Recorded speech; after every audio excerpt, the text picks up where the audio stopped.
Tim Satreskrim Polrestabes Makassar menangkap Ferry alias DR 29 tahun, pelaku penyekapan serta ruda paksa terhadap seorang mahasiswi. DR ditangkap di wilayah Pelabuhan Tanjung Perak, Surabaya, Jawa Timur, Sabtu 16 Mei 2026. Detik-detik penangkapan pelaku juga ramai beredar di Instagram, salah satunya diunggah akun @wawanw1.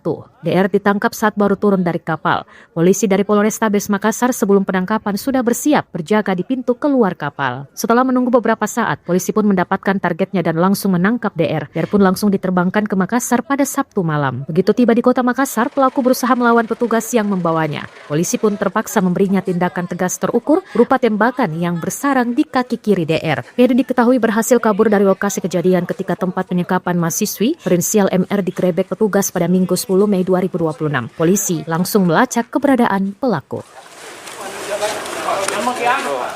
Kronologisnya ya, mahasiswa ini sedang mencari pekerjaan tambahan. Kemudian di Facebook itu ada tawaran pekerjaan untuk menjadi babysitter.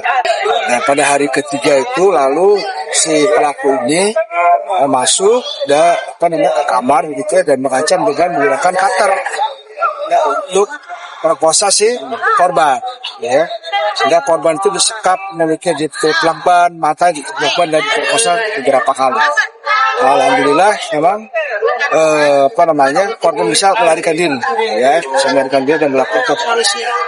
Pelaku ini juga selain dari memperkosa, dia juga melakukan pencurian uang dan motor serta handphone dari milik korban.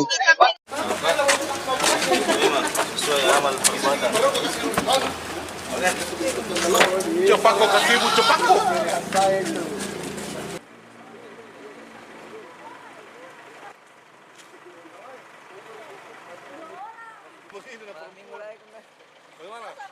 Download Tribun X sekarang, menghadirkan lokal menjadi Indonesia.